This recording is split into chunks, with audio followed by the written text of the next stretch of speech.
ابراہیم علیہ السلام تمام انسانوں کے امام۔ اعوذ باللہ من الشیطان الرجیم، بسم اللہ الرحمن الرحیم۔ وَإِذِ ابْتَلَىٰ إِبْرَاهِيمَ رَبُّهُ بِكَلِمَاتٍ فَأَتَمَّهُنَّ قَالَ إِنِّي جَاعِلُكَ لِلنَّاسِ إِمَامًا قَالَ وَمِنْ ذُرِّيَّتِي قَالَ لَا يَنَالُ عَهْدِ الظَّالِمِينَ۔ ابراہیم علیہ السلام سلسلے انبیاء میں سے وہ نبی اور رسول ہیں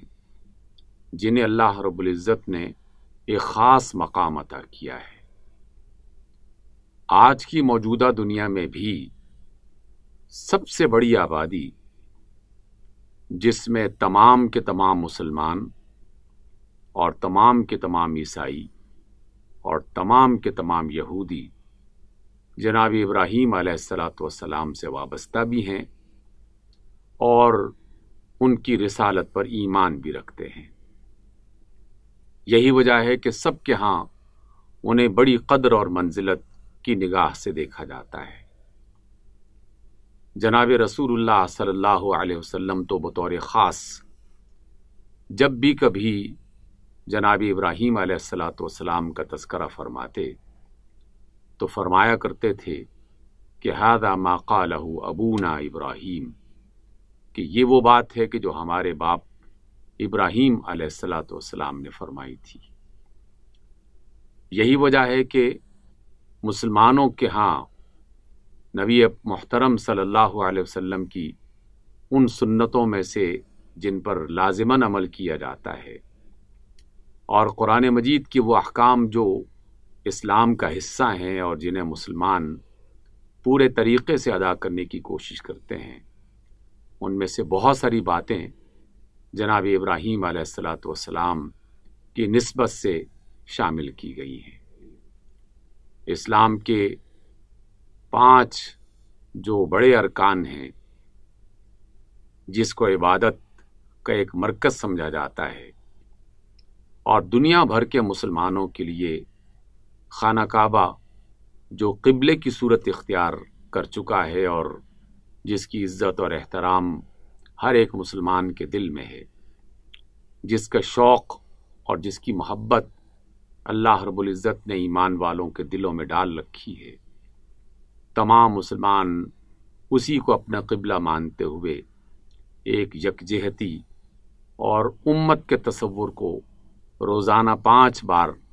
تازہ کرتے ہیں۔ ابراہیم علیہ السلام مسلمانوں کی زندگی میں قدم قدم پر ساتھ دکھائی دیتے ہیں۔ جب بھی کوئی مسلمان جناب رسول اللہ صلی اللہ علیہ وسلم اور آپ کی آل پر درود بھیجتا ہے تو اسی وقت جناب ابراہیم علیہ السلام اور ان کی آل پر بھی درود بھیجتا ہے۔ اس اعتبار سے حج کی صورت میں ایک عظیم الشان عبادت، قربانی کی صورت میں ایک عظیم الشان اظہار محبت، یہ ابراہیم علیہ السلام کے ساتھ وابستہ ہے۔ آخر یہ ابراہیم علیہ السلام اس بڑے مقام پر کیسے پہنچے؟ ان کے اندر کیا ایسی خوبیاں اور خصوصیات تھیں کہ جن کی بنا پر اللہ رب العزت نے آسمانوں میں بھی ان کا نام بلند فرمایا اور زمین والوں میں بھی ان کے نام کو ایک خاص مقام عطا کیا؟ سورہ بقرہ کی یہ آیت جو آپ کے سامنے تلاوت کی گئی ہے، اللہ رب العزت فرماتے ہیں کہ جب ابراہیم علیہ السلام کو ان کے رب نے مختلف باتوں کے اعتبار سے آزمایا تو وہ ہر بات میں پورا اترے، یعنی ہر امتحان میں اور ہر آزمائش میں وہ پورا اترے، جس کی بنا پر اللہ رب العزت نے یہ اعلان فرمایا کہ اے ابراہیم، ہم تمہیں تمام لوگوں کے لیے امام بناتے ہیں۔ گویا کہ پورے قرآن مجید میں اگر کسی نبی کے ساتھ امام کا لقب شامل کرتے ہوئے انہیں یہ مقام عطا کیا گیا ہے تو وہ ابراہیم علیہ السلام ہیں۔ لیکن اسی آیت میں یہ بات بھی شامل کی گئی کہ جب ابراہیم علیہ السلام نے منصب امامت کا یہ اعلان سنا تو اپنے رب سے پوچھا کہ اے میرے رب،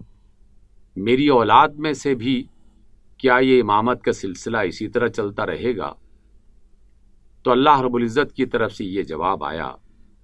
کہ ان میں سے جو ظالم ہوں گے ان کے ساتھ میرا کوئی وعدہ نہیں ہے۔ تو سب سے پہلے ہمیں یہ دیکھنا ہے کہ امامت کا یہ منصب جناب رسول اللہ صلی اللہ علیہ وسلم کو کس بنیاد پر عطا کیا گیا۔ ہم سب جانتے ہیں اور تاریخ کی تمام کتابوں میں یہ بات تحریر ہے کہ ابراہیم علیہ السلام اپنے زمانے کے ایک معزز خاندان کے فرد تھے، ایسا معزز خاندان جو بادشاہی وقت کے دربار کا ایک بڑا حصہ تھے اور جن کے حکم پر جائز اور ناجائز کا فیصلہ ہوتا تھا۔ بتگری بھی اسی گھر میں موجود تھی اور بتوں کی پرستش اور ان کے ساتھ عبادت کے مختلف جو کام جڑے ہوئے تھے وہ سب کے سب اس وقت کے بادشاہ اور ابراہیم علیہ السلام کے خاندان کے جو بزرگ تھے وہ اس کو آگے بڑھا رہے تھے۔ لیکن جب اللہ کی طرف سے یہ اعلان ہوا کہ اس کائنات کا خالق صرف اور صرف وہی ہے اور وہی اس لائق ہے کہ اس کی عبادت کی جائے،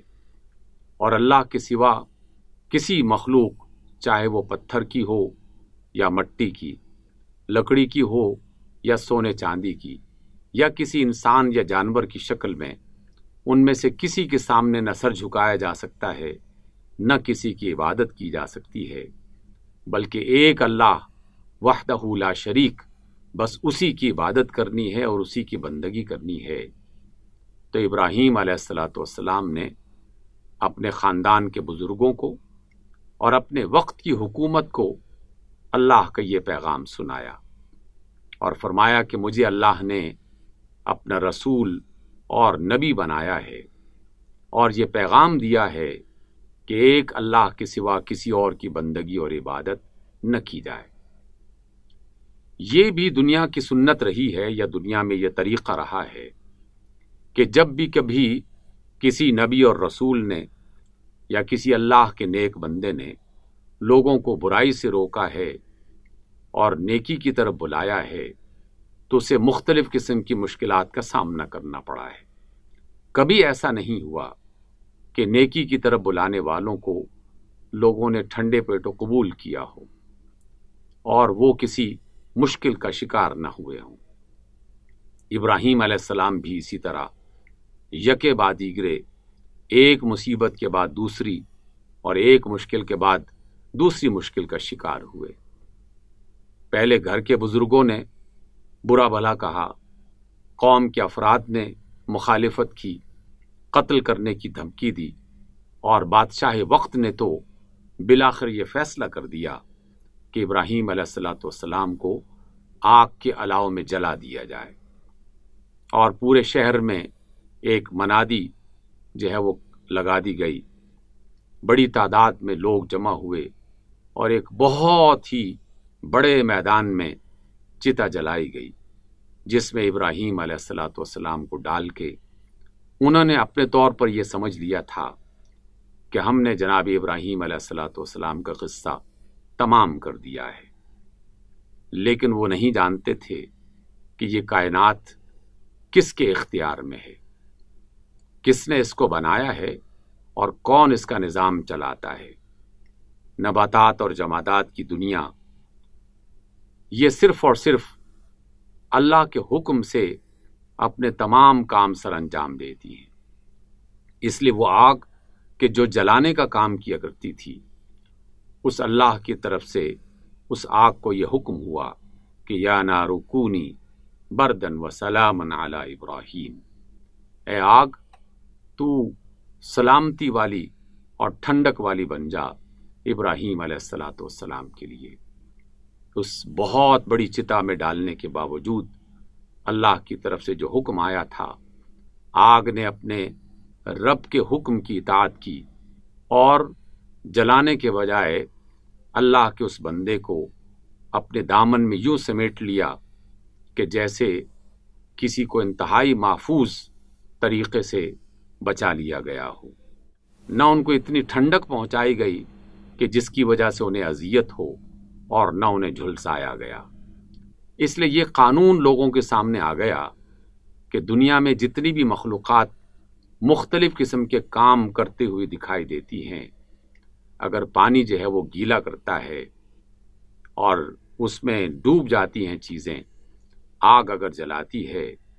ہوا اگر چلتی ہے، اور اس کے علاوہ دیگر مخلوقات، تو یہ خود بخود یہ سب کام انجام نہیں دے رہے، بلکہ ان کے پیچھے ایک بڑی قدرت والی ہستی جنہیں اللہ کہا جاتا ہے، اس کا حکم کار فرما ہوتا ہے۔ ابراہیم علیہ السلام جب آگ سے محفوظ کیے گئے تو بادشاہ وقت نے پھر بھی تنگ کرنا نہیں چھوڑا۔ قوم کے لوگوں نے بھی مختلف قسم کی اذیتیں دیں، اور بالآخر اللہ کے حکم پر اپنے اس وطن کو چھوڑا، اور ابراہیم علیہ السلام اپنے ایک بیٹے اور اپنی بیوی کو لے کر ایک ایسی وادی میں داخل ہوئے جو وہاں سے انتہائی دور کے فاصلے پر موجود تھی، جہاں زندگی کا کوئی نشان موجود نہیں تھا، بالکل بے آب و گیا، نہ پانی، نہ جینے کا سامان، نہ آبادی، اور نہ نباتات کی کوئی شکل۔ ابراہیم علیہ السلام نے اپنے بیٹے اور اپنی بیوی کو اس مقام پر چھوڑ کر یہ کہا کہ اللہ کے حکم سے آپ کو یہیں رہنا ہے۔ ان کی اہلیہ نے جب یہ پوچھا کہ آپ ہمیں یہاں کس کے سہارے چھوڑ کے جا رہے ہیں، تو ابراہیم علیہ السلام نے فرمایا کہ یہ اللہ کا حکم ہے۔ اور سیدہ ہاجر یا ہاجرہ وہ فرماتی ہیں کہ جس اللہ کے حکم سے آپ ہمیں یہاں چھوڑ کے جا رہے ہیں، یقیناً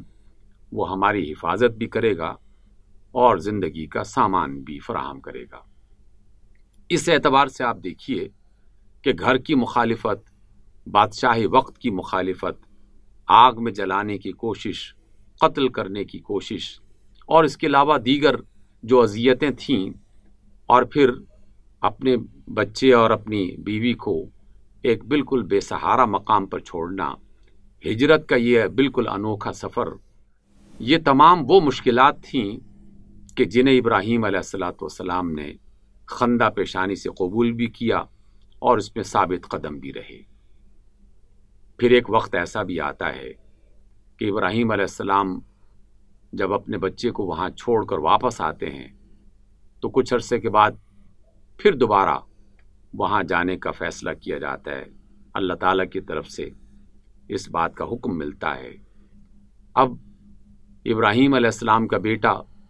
جو اسماعیل علیہ السلام کے نام سے پہچانا جاتا ہے، اب کھیلنے کودنے کی عمر میں پہنچ چکا تھا۔ ایسے موقع پر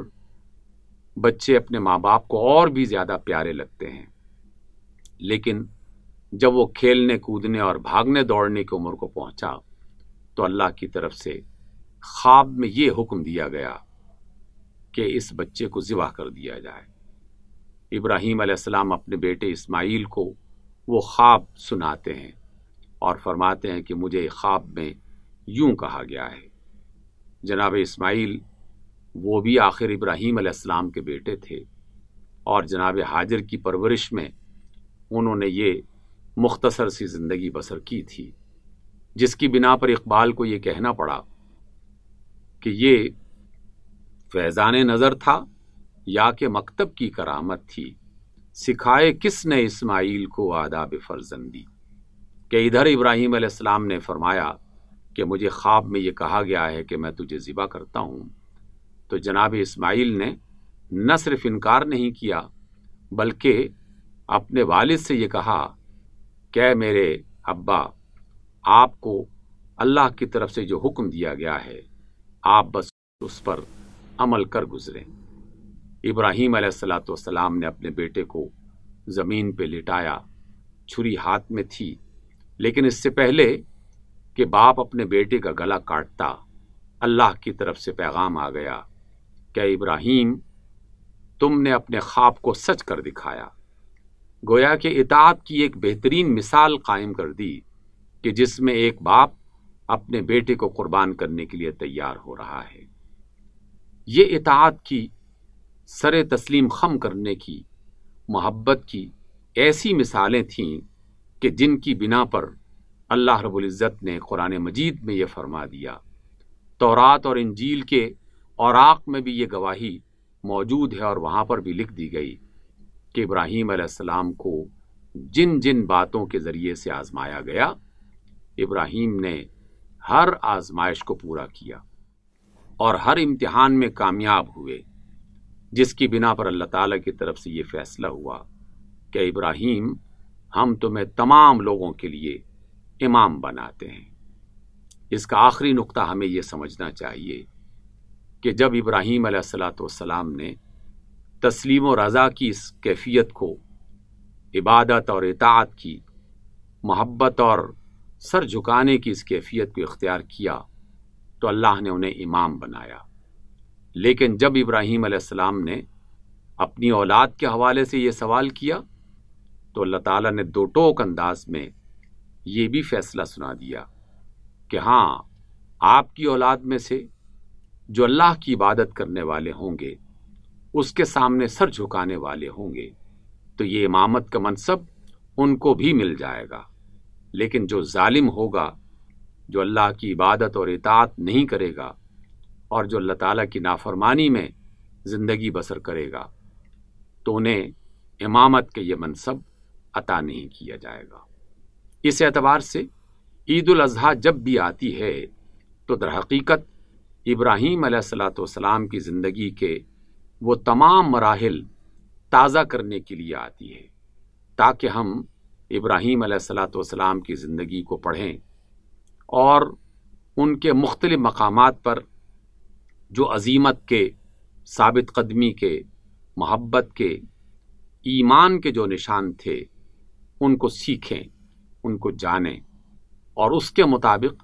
اپنی زندگی کا جائزہ لیں کہ کیا ہم بھی اپنے اللہ کی اطاعت کر رہے ہیں؟ کیا ہم بھی اپنے اللہ کی محبت میں اور اس کی فرما برداری میں اسی طریقے سے اپنے آپ کو تیار پاتے ہیں کہ جیسے ابراہیم علیہ السلام نے، اسماعیل علیہ السلام نے اور جناب ہاجرہ علیہ السلام نے اپنے آپ کو پیش کیا تھا؟ یہ عید صرف جانوروں پر چھری چلانے کا نام نہیں ہے، بلکہ ایمان اور تسلیم و رضا، اطاعت اور محبت کی مثال پیش کرنے کا دن ہے۔ اللہ کی بڑائی بیان کیجیے، اللہ کی کبریائی کا اظہار کیجیے، اس کی راہ میں قربانی دیجیے، خود کو، اپنے گھر والوں کو اور اپنے بال بچوں کو جناب ابراہیم علیہ السلام کے بارے میں بتائیے، اسماعیل علیہ السلام کے بارے میں بتائیے، جناب ہاجر کی قربانی اور ان کے ایثار کے بارے میں بتائیے، تاکہ ان کا ایمان اور ہماری محبت یہ بھی اللہ کے لیے خالص ہو جائے اور ہماری عبادتیں اس کی بارگاہ میں قبول ہو جائیں۔